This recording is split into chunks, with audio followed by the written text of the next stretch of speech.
welcome to the channel. So in today's video, get ready with me series, Storytime, Ariana talks while coloring on her face. I'm going to tell you the story about that time I saw Darren Gray in Japan. I am very lucky with the mother that I have been blessed with. I'm pretty sure she does not watch my YouTube channel, but if she ever does, hi Mom, I love you. And for my 16th birthday, like, her family had this tradition of taking everyone to another country for their 16th birthday. I really wanted to go to Japan, and my mom knew that there was this band that I was absolutely in love with. At the time in Arizona where I was growing up, I would save up all of my pet sitting money because my neighbors had horses, and like, you can make a decent amount of money pet sitting horses because they're big animals, and you have to go and like check on them and make sure that they're okay and stuff. And I would also ride them, you know, like shovel their shit and all of that. Like, I worked for it. I would save up all of my pet sitting money and buy these CDs and live DVDs from Japan. I even bought a Region 2 DVD player so that I could watch specific DVDs that I had bought but couldn't watch because it was Region 2. And yeah, like, I was obsessed, and my mom saw that I was obsessed. So she took me to Japan to see Darren Gray for my sweet 16, because that year, it was 2004, and Darren Gray was starting. I think it was the very first time that they ever did their special offer where you could be an overseas fan. They would hook you up with tickets to that concert and a like special merch package. We thought maybe at the time that you would like get a little meet and greet type thing too, but I'll get into that a little bit later.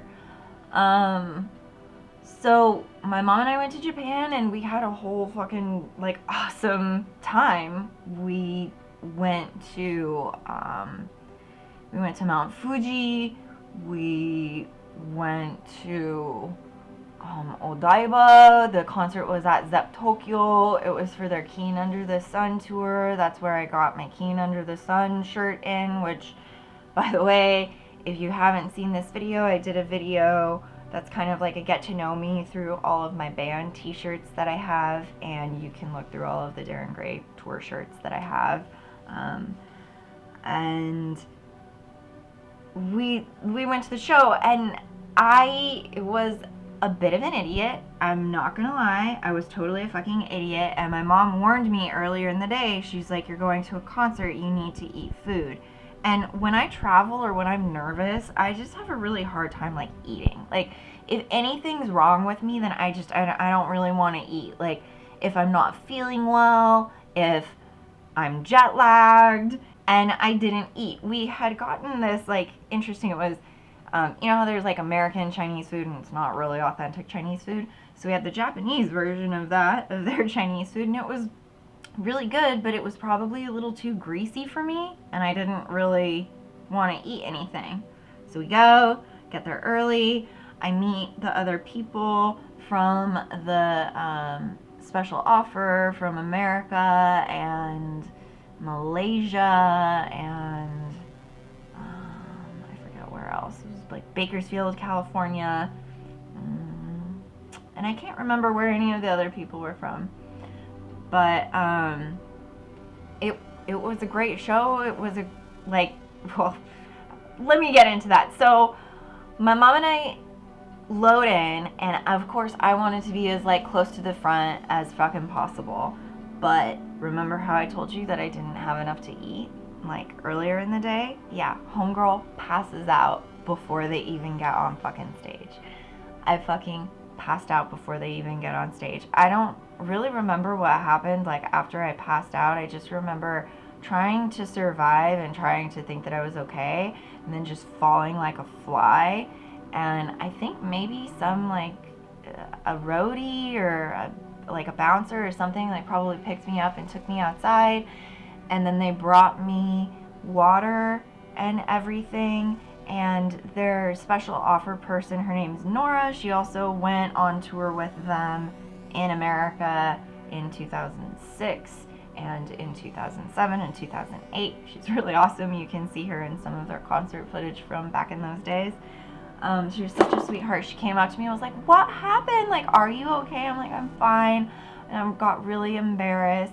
And she said that they heard that, like, the band heard that, you know, some stupid white girl, little 16-year-old white girl, like, couldn't hack it and passed out beforehand. And I felt so bad, and I, you know, got my shit together and just chilled for the rest of that performance. That night is when they played Zakuro, and I bawled my eyes out. And we kind of hung back by the sound booth, me and my mom, and just took it really easy and really chill that night. So the Keen Under the Sun tour was literally right after they released Saku. So before Withering to Death, but after Vulgar. And they played Vulgar and older songs the first night. The second night that we were there was when they played a bunch of new songs from Withering to Death at the time. They played like Jesus Christ, R&R. They played, of course they played Saku both nights.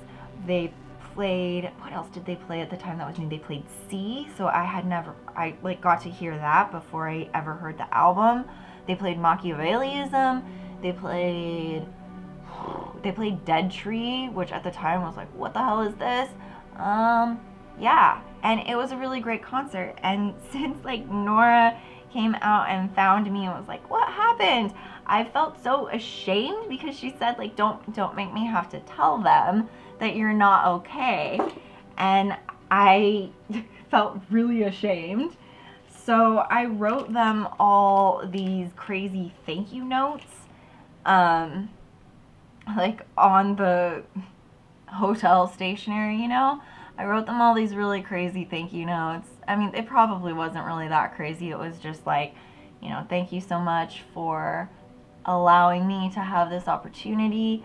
I thanked each of them for playing specific favorite songs that I knew that they had written or that I really enjoyed that member's specific performance of. And of course, my longest notes were to Kyo. I don't know why this is making me emotional, but I thanked Kyo for helping me get through this tumor surgery that I had when I was 14, because, you know, when you hate everything, it's nice to have a role model that also hates everything. And I wrote a really long thank you note to Toshia, and I wrote a really long thank you note to Kaoru, because I think those are the three members that really, I don't know, for whatever reason, do this to me. And I also thank Shinya because they played Ugly the second night, and I love that song, and I love it when he goes ham on those drums.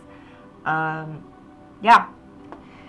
And I gave all of those notes to Nora, and I know when I saw her when we were hanging out before we went in the second day, she was like, "This is precious cargo. I will make sure that each member gets their letter." And I was like, thank you, but like now looking back at it, it's like that is so embarrassing to me nowadays. But hey, it was an awesome opportunity.